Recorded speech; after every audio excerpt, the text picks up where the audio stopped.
ಬನ್ನಿ ಫ್ರೆಂಡ್ಸ್, ಇವತ್ತು ನಮ್ಮ ಮನೇಲಿ ಇಡ್ಲಿಗೆ ಒಂದು ಒಳ್ಳೆ ವೆಜ್ ಸಾಂಬಾರು ಮಾಡಿದ್ದೀನಿ. ವೆಜ್ ತರಕಾರಿ ಸಾಂಬಾರು ಹೇಗೆ ಮಾಡೋದು ಅಂತ ಒಂದು ಸಲ ಎಲ್ಲ ನೋಡ್ಕೊಂಡು ಬರೋಣ. ನೋಡಿ, ಸಾಂಬಾರು ರೆಡಿಯಾಗಿದೆ. ಎಲ್ಲ ಮಿಕ್ಸ್ ತರಕಾರಿ ಸಾಂಬಾರು ನಾನು ಹೇಗೆ ಮಾಡೋದು ಅಂತ ಫುಲ್ಲು ವೀಡಿಯೋ ಮಾಡಿ ಹಾಕಿದ್ದೀನಿ. ಎಲ್ಲ ನೋಡಿ ನನಗೆ ಲೈಕ್, ಕಮೆಂಟ್, ಶೇರ್ ಮಾಡಿ ಮತ್ತು ಕಮೆಂಟಲ್ಲಿ ತಿಳಿಸಿ ಹೇಗಿದೆ ಅಂತ. ನೋಡಿ, ಒಳ್ಳೆ ಸಾಂಬಾರು ರೆಡಿ ಇದೆ. ಎಲ್ಲ ಮಿಕ್ಸ್ ತರಕಾರಿ ಸಾಂಬಾರು. ಈ ತರಕಾರಿ ಸಾಂಬಾರು ಹೇಗೆ ಮಾಡೋದು ಅಂತ ಫುಲ್ಲು ವೀಡಿಯೋ ಮಾಡಿ ಹಾಕಿದ್ದೀನಿ.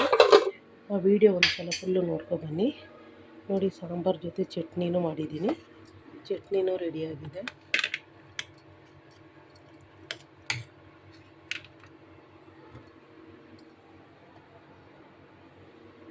ಈ ಸಾಂಬಾರು ಹೇಗೆ ಮಾಡೋದು ಇಡ್ಲಿಗೆ ಅಂತ ಫುಲ್ಲು ವೀಡಿಯೋ ಹಾಕಿದ್ದೀನಿ. ನೋಡಿ ಬನ್ನಿ, ಲೈಕ್ ಮಾಡಿ, ಶೇರ್ ಮಾಡಿ, ಸಬ್ಸ್ಕ್ರೈಬ್ ಮಾಡ್ಕೊಳ್ಳಿ. ಹಾಯ್ ಫ್ರೆಂಡ್ಸ್, ಎಲ್ಲ ಹೇಗಿದ್ದೀರಾ? ನಾನು ಸವಿತಾ. ನನ್ನ ಹೊಸ ಚಾನಲು ಸವಿತಾ ರುಚಿ ಅಂತ ಒಂದು ಚಾನಲ್ ಓಪನ್ ಮಾಡಿದ್ದೀನಿ. ಎಲ್ಲರೂ ನನಗೆ ಸಪೋರ್ಟ್ ಮಾಡಿ ಸಬ್ಸ್ಕ್ರೈಬ್ ಮಾಡ್ಕೊಳ್ಳಿ. ನಾನಿವತ್ತು ನಮ್ಮ ಮನೇಲಿ ಇಡ್ಲಿಗೆ ಈ ಮೈಸೂರು ಬೇಳೆ ಹಾಕಿ ಸಾಂಬಾರು ಹಿಂಗೆ ಮಾಡೋದು ಅಂತ ಸಿಂಪಲ್ಲಾಗಿ ತೋರಿಸ್ತೀನಿ. ಇಡ್ಲಿ ಮಾಡ್ತಾಯಿದ್ದೀನಿ, ಅದಕ್ಕೆ ಮೈಸೂರು ಬೇಳೆ ಹಾಕಿ ಸಾಂಬಾರು. ಇದು ನೋಡಿ, ಮೈಸೂರು ಬೇಳೆನ ಚೆನ್ನಾಗಿ ತೊಳೆದು ಇಟ್ಕೊಂಡಿದ್ದೀನಿ. ಮೈಸೂರು ಬೇಳೆ ಮಿಕ್ಸ್ ವೆಜ್ ತರಕಾರಿ ಸಾಂಬಾರು. ಅದಕ್ಕೆ ನಾನಿವಾಗ ಮೈಸೂರು ಬೇಳೆಗೆ ಜೊತೆ ನಾನು ಒಂದು ಸ್ವಲ್ಪ 4-5 ಟೊಮೆಟೊ ಹಾಕ್ತೀನಿ. ಟೊಮೆಟೊ ಹಾಕಿದ್ಮೇಲೆ ಒಂದು 4-5 ಕರಿಬೇವು ಸೊಪ್ಪು, ದಪ್ಪಗೆ ಹಚ್ಚಿದಂಥ 2 ಈರುಳ್ಳಿ, ಆಮೇಲೆ ಇದು ಬೆಳ್ಳುಳ್ಳಿ, ಆಮೇಲೆ ಅದಕ್ಕೇ ಸ್ವಲ್ಪ ಅರಿಶಿನ,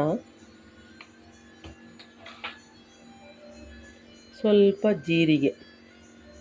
ಇದು ಇಡ್ಲಿಗೆ ಒಂದು ಸಿಂಪಲ್ಲಾದ ಸಾಂಬಾರು, ವೆಜ್ ಮಿಕ್ಸ್ ತರಕಾರಿ ಹಾಕಿ. ನಾನು ಫಸ್ಟು ಇವಾಗ ಏನು ಮಾಡಬೇಕಂದ್ರೆ, ಈ ಮೈಸೂರು ಬೇಳೆ ಮತ್ತು ಟೊಮೆಟೊ, ಈರುಳ್ಳಿ, ಬೆಳ್ಳುಳ್ಳಿ, ಜೀರಿಗೆ, ಅರಿಶಿನ, ಕರಿಬೇವಿನ ಸೊಪ್ಪು ಹಾಕಿ ಅದಕ್ಕೆ ಸ್ವಲ್ಪ ಎಷ್ಟು ಬೇಕಷ್ಟು ನೀರು,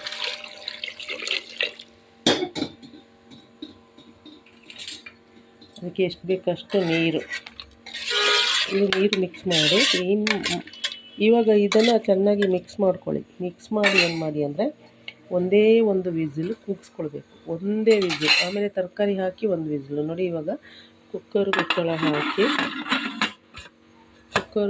ಹಾಕಿ ಒಂದು ವಿಸಿಲ್ ಮಾಡ್ಕೊಳ್ತೀನಿ. ಮಿಕ್ಕಿದ ಆಮೇಲೆ ಹೇಳ್ತೀನಿ. ಬನ್ನಿ ಫ್ರೆಂಡ್ಸ್, ಇವಾಗ 2 ವಿಸಿಲ್ ಆಗಿ ಬೇಳೆ ಚೆನ್ನಾಗಿ ಬೆಂದಿದೆ. ನೋಡಿ, ಬೇಳೆ ಸೂಪರಾಗಿ ಬೆಂದಿದೆ. ನಾನು ಫಸ್ಟೇ ಬೇಳೆನ ಸ್ವಲ್ಪ ಬೇಯಿಸ್ಕೊಳ್ತೀನಿ. ನೋಡಿ, ಟೊಮೆಟೊ ನಿಮಗೆ ತೋರಿಸಿದ್ನಲ್ಲ, ಎಲ್ಲ ಅರಿಶಿನ, ಟೊಮೆಟೊ, ಈರುಳ್ಳಿ ಎಲ್ಲ ಹಾಕಿ ಬೇಳೆ ಇವಾಗ ತುಂಬ ಚೆನ್ನಾಗಿ ಬೆಂದಿದೆ. ನಾನು ಅದಕ್ಕೆ ಇವಾಗ ತರಕಾರಿ ಹಾಕ್ತೀನಿ. ನೋಡಿ, ಇವಾಗ ಇದರಲ್ಲಿ ತೊಂಡೆಕಾಯಿ ಮತ್ತು ಕ್ಯಾರೆಟು, ಮುಲ್ಲಂಗಿ, ನಮ್ಮ ಮನೇಲಿ ಅಷ್ಟೇ ಇದ್ದಿದ್ದು ತರಕಾರಿ, ಅದನ್ನೇ ಹಾಕ್ತೀನಿ. ತರಕಾರಿ ಹಾಕ್ತಿದ್ದೀನಿ. ನೋಡಿ, ತರಕಾರಿ ಹಾಕಿ ಅದಕ್ಕೆ ಕಲ್ಲುಪ್ಪು ಹಾಕ್ತೀನಿ. ಸ್ವಲ್ಪ ಅಚ್ಚ ಖಾರದ ಪುಡಿ ಹಾಕ್ತೀನಿ.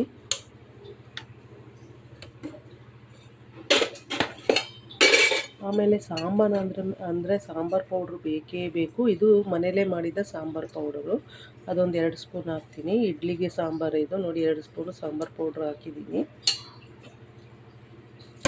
ಮನೇಲಿ ಏನು ತರಕಾರಿ ಇದೆ ಅದೇ ಹಾಕಿ ಮಾಡಿ ಚೆನ್ನಾಗಿರುತ್ತೆ. ನೋಡಿ, ಇವಾಗ ಚೆನ್ನಾಗಿ ಮಿಕ್ಸ್ ಮಾಡ್ಕೊಳ್ಳಿ ಫ್ರೆಂಡ್ಸ್. ಇದು ಚೆನ್ನಾಗಿ ಇವಾಗ ಮಿಕ್ಸ್ ಮಾಡ್ಕೊಳ್ಳಿ. ಆಮೇಲೆ ಇದಕ್ಕೆ ನೀರು ಹಾಕ್ತೀನಿ. ಹಾಕಿ ಒಂದೇ ಒಂದು ವಿಸಿಲ್ ಮಾಡಬೇಕು.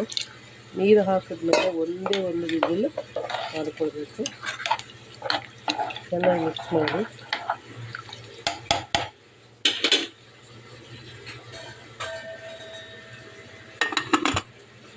ಚೆನ್ನಾಗಿ ಮಿಕ್ಸ್ ಮಾಡಿ ಒಂದು ವಿಸಿಲ್ ಮಾಡ್ಕೊಳ್ಳಿ. ಬನ್ನಿ ಫ್ರೆಂಡ್ಸ್, ಇವಾಗ ಒಂದೇ ಒಂದು ವಿಸಿಲ್ ತರಕಾರಿ ಹಾಕಿ ಬೇಯಿಸಿದ್ದೀನಿ. ಫುಲ್ಲು ತರಕಾರಿ ಹಾಕಿ ಬೆಂದಿದೆ. ಇವಾಗ ಹೆಂಗಾಗಿದೆ ಅಂತ ನೋಡೋಣ ಬನ್ನಿ. ನೋಡಿ,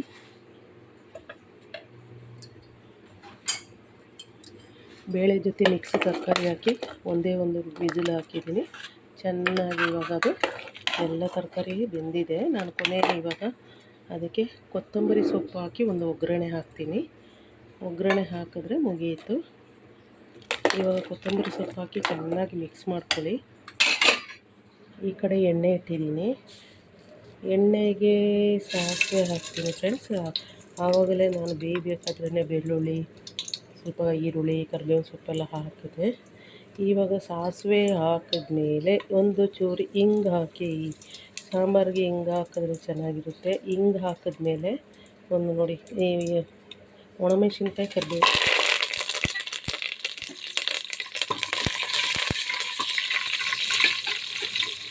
ಇಡ್ಲಿಗೆ ಸಿಂಪಲ್ ಆದ ಸಾಂಬಾರು.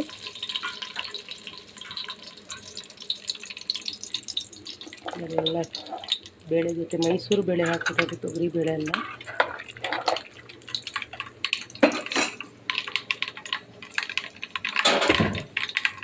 ಈ ಒಗ್ಗರಣೆಗೆ ಇವಾಗ ಸಾಂಬಾರು ಇಟ್ಟು ಇದಕ್ಕೆ ಹಾಕ್ತೀನಿ.